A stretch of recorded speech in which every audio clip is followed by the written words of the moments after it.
Hello hi नमस्कार। वक्त हो चला है जागरण खबरनामा सुनने का। आज तारीख है 1 जून की और दिन है गुरुवार का। चलिए आपको बताते हैं आज दिन भर की तमाम बड़ी खबरें, लेकिन उससे पहले एक नजर सुर्खियों पर। मणिपुर के नए पुलिस चीफ होंगे राजीव सिंह। पी डोंगल को हटाया गया। शाह बोले हाईकोर्ट के जल्दबाजी भरे फैसले से हिंसा हुई। कर्नाटक के चामराजनगर में आईएएफ का सूर्य किरण एयरक्राफ्ट क्रैश, दोनों पायलट सुरक्षित, कोर्ट ऑफ इंक्वायरी के आदेश जारी। राजस्थान में अब 100 यूनिट तक बिजली बिल जीरो, 200 यूनिट तक सरचार्ज शुल्क भी माफ किया। सीएम केजरीवाल आज एमके स्टालिन से मिलेंगे। सरकार के अध्यादेश के खिलाफ विपक्ष को एकजुट कर रहे। ऑस्ट्रेलियाई सैनिकों के शराब पीने पर पाबंदी, ऑपरेशन एक्सरसाइज के दौरान टेस्ट होगा। 86 दिन बाद फिर विदेश में भारत पर बोले राहुल। जर्मनी में खोला पीएम मोदी को गले लगाने का राज। एलन मस्क फिर दुनिया के सबसे अमीर व्यक्ति, 15.85 लाख करोड़ की नेटवर्थ के साथ अर्नोल्ट को पछाड़ा। National aptitude test in Architecture की सेकेंड एग्जाम का एडमिट कार्ड जारी। nata.in से करें डाउनलोड। जल्द ही हॉलीवुड डेब्यू कर सकते हैं Ranbir Singh. Hollywood talent agency WME के साथ साइन किया कॉन्ट्रैक्ट। धोनी के घुटने की सर्जरी हुई। मुंबई के कोकिलाबेन अस्पताल में आज सुबह हुआ ऑपरेशन। अब खबरें विस्तार से। मणिपुर हिंसा में अब तक 80 लोगों की जान जा चुकी है। इस बीच पुलिस नेतृत्व में बड़ा फेरबदल हुआ है। पुलिस चीफ पी डोंगल को हटा दिया गया है। वहीं अब उनकी जगह राजीव सिंह को नियुक्त किया गया है। उधर गृह मंत्री अमित शाह राज्य के 4 दिन के दौरे पर हैं। गुरुवार को प्रेस कॉन्फ्रेंस करते हुए उन्होंने लोगों से शांति बनाए रखने की अपील की। शाह ने कहा कि हाईकोर्ट के रिटायर्ड जज से हिंसा की जांच कराई जाएगी। इसके लिए एक कमेटी का गठन किया जाएगा। इसके अलावा हिंसा से जुड़े 6 मामलों की जांच सीबीआई करेगी। शाह ने कहा कि मणिपुर हाईकोर्ट के एक जल्दबाजी भरे फैसले की वजह से यहां हिंसा हुई है। दरअसल 29 अप्रैल को हाईकोर्ट ने मैतेई समुदाय को एसटी में शामिल करने पर विचार करने के आदेश जारी किए थे। वहीं कर्नाटक के चामराजनगर में गुरुवार को आईएएफ का सूर्य किरण एयरक्राफ्ट क्रैश हो गया। यह हादसा भोगपुरा गांव के एक खुले मैदान में हुआ है। एयरक्राफ्ट की महिला पायलट समेत दोनों पायलट सुरक्षित हैं। आईएएफ अधिकारी ने बताया कि दुर्घटना के कारणों की जांच के लिए कोर्ट ऑफ इंक्वायरी के आदेश दिए गए हैं। इस हादसे के बाद का एक वीडियो भी सामने आया है। आईएएफ ने बताया कि आज सुबह बेंगलुरु के एयरफोर्स स्टेशन से एक ट्रेनिंग एयरक्राफ्ट ने उड़ान भरी थी। वो रूटीन ट्रेनिंग पर थे।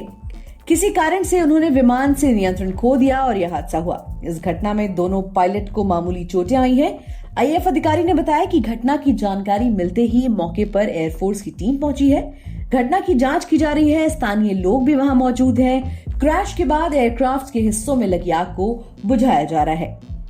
वहीं राजस्थान में अब घरेलू कंज्यूमर्स को 100 यूनिट तक बिजली फ्री मिलेगी। किसी भी कंज्यूमर को पहले 100 यूनिट तक बिजली खर्च करने पर कोई बिल नहीं आएगा। इसके अलावा 200 यूनिट तक बिजली पर किसी भी तरह का surcharge, permanent charge, electricity fees नहीं देनी होगी। सीएम अशोक गहलोत ने बुधवार देर रात इसकी घोषणा की है। अब तक घरेलू कंज्यूमर्स को 100 यूनिट फ्री बिजली मिलती थी, लेकिन स्थायी शुल्क और सरचार्ज लगता था। अब इसे खत्म करने का फैसला किया गया है। 100 यूनिट प्रतिमाह से ज्यादा उपभोग करने वाले वर्ग के परिवारों को भी पहले 100 यूनिट बिजली फ्री दी जाएगी। यानी कितना भी बिल क्यों ना आए, पहले 100 यूनिट का कोई भी विद्युत शुल्क नहीं देना होगा। 200 यूनिट प्रतिमाह तक बिजली उपभोग करने वाले उपभोक्ताओं को पहले 100 यूनिट बिजली फ्री के साथ 200 यूनिट तक के स्थायी शुल्क, फ्यूल सरचार्ज और तमाम अन्य शुल्क माफ होंगे। इनका भुगतान राज्य सरकार करेगी। वहीं सीएम अरविंद केजरीवाल दिल्ली में प्रशासनिक सेवाओं पर नियंत्रण से जुड़े मोदी सरकार के अध्यादेश के खिलाफ समर्थन जुटाने देश भर के विपक्षी नेताओं से मिल रहे हैं। केजरीवाल ने एक ट्वीट में बताया कि 1 जून को वो तमिलनाडु के सीएम एमके स्टालिन से मिलने जाएंगे। इसके बाद 2 जून को झारखंड सीएम हेमंत सोरेन से रांची में मिलने जाएंगे। सुप्रीम कोर्ट ने 11 मई को आदेश दिया था कि दिल्ली में अफसरों की ट्रांसफर पोस्टिंग के अधिकार दिल्ली सरकार के पास रहेंगे, लेकिन केंद्र सरकार ने एक अध्यादेश लाकर ये अधिकार उपराज्यपाल को दे दिए थे। सीएम केजरीवाल इसके विरोध में ही विपक्षी दलों का समर्थन हासिल करने देश भर में गैर बीजेपी राज्यों का दौरा कर रहे हैं। वहीं ऑस्ट्रेलिया की सरकार ने मिलिट्री ऑपरेशन या एक्सरसाइज के दौरान सैनिकों के शराब पीने पर रोक लगा दी है। ये फैसला 2020 में हुई 23 घटनाओं की जांच के बाद लिया गया। उस वक्त ऑस्ट्रेलियाई मिलिट्री यूनिट अफगानिस्तान में तैनात थी। आरोप है कि इस यूनिट के सैनिकों ने सिर्फ प्रैक्टिस के लिए 39 आम अफगान नागरिकों की गोली मारकर हत्या कर दी थी। उस वक्त ऑस्ट्रेलिया को वर्ल्ड स्टेज पर शर्मिंदगी का सामना करना पड़ा था। इसके बाद ऑस्ट्रेलियाई डिफेंस मिनिस्ट्री ने वॉर क्राइम्स के तहत जांच की थी। वहीं 6 मार्च को लंदन में राहुल गांधी ने भारत पर अपनी बात रखी थी। तब बीजेपी ने उन पर विदेश में जाकर भारत को अपमानित करने का आरोप लगाया था। अब 86 दिन बाद राहुल गांधी ने अमेरिका के सैन फ्रांसिस्को में पीएम मोदी और भारत पर अपनी बात रखी है। इसके बाद एक बार फिर राहुल का विदेश दौरा विवादों में है। बीते 9 साल में राहुल की 22 विदेश यात्राएं विवादित और सोशल मीडिया पर चर्चा में रही हैं। इनमें एक जर्मनी का वो दौरा भी था जिसमें उन्होंने संसद में पीएम मोदी को गला लगाने का राज खोला था।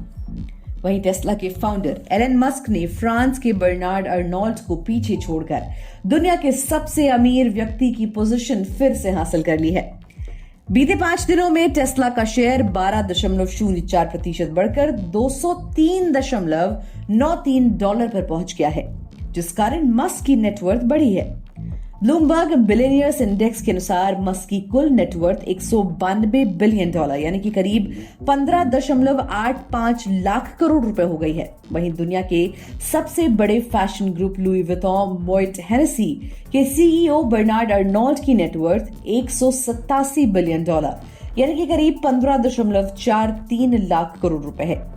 अमेज़न के मालिक जेफ बेजोस $144 बिलियन यानी कि करीब 11.88 लाख करोड़ रुपए नेटवर्थ के साथ तीसरे नंबर पर हैं। वहीं काउंसिल ऑफ आर्किटेक्चर ने national aptitude test in architecture के दूसरे टेस्ट के लिए एडमिट कार्ड जारी कर दिए हैं। योग्य उम्मीदवार अपना hall ticket official website nata.in से डाउनलोड कर सकते हैं।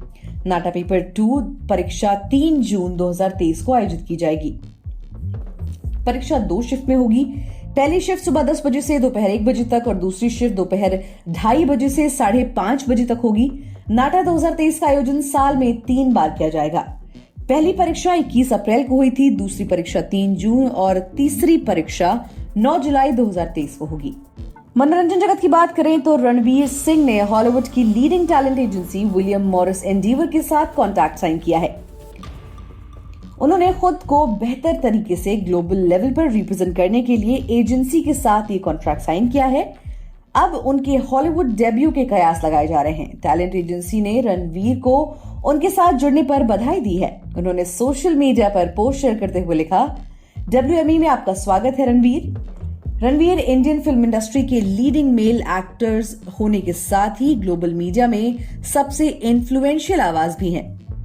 खेल जगत की बात करें तो इंडियन प्रीमियर लीग के दौरान चोटिल हुए महेंद्र सिंह धोनी की गुरुवार को घुटने की सर्जरी की गई। सर्जरी मुंबई के कोकिलाबेन अस्पताल में हुई। 5वीं बार चेन्नई सुपर किंग्स को आईपीएल का खिताब दिलाने वाले धोनी को टूर्नामेंट के पहले ही मैच में चोट लग गई थी। धोनी का ऑपरेशन सुबह 6 बजे हुआ है। डॉक्टर दीन शॉ पारदीवाला ने यह ऑपरेशन किया। वो ऋषभ पंत और टोक्यो ओलंपिक के गोल्ड मेडलिस्ट नीरज चोपड़ा का भी ऑपरेशन कर चुके हैं। धोनी गुजरात के खिलाफ आईपीएल 2023 के पहले ही मैच में चोटिल हो गए थे। गुजरात की पारी के 19वें ओवर में दीपक चाहर की गेंद को रोकने के लिए धोनी ने डाइव लगाई, जिसके बाद धोनी कराहते नजर आए। उन्होंने तुरंत ही अपना पैर पकड़ लिया था। वो किसी तरह हालांकि उस वक्त खड़े हो गए थे। कुछ देर धोनी परेशान नजर आए, उसके बाद उन्होंने विकेट कीपिंग जारी रखी। इसी के साथ आज के लिए फिलहाल इतना ही। देश और दुनिया की बाकी खबरों को जानने के लिए सुनते रहिए जागरण खबरनामा।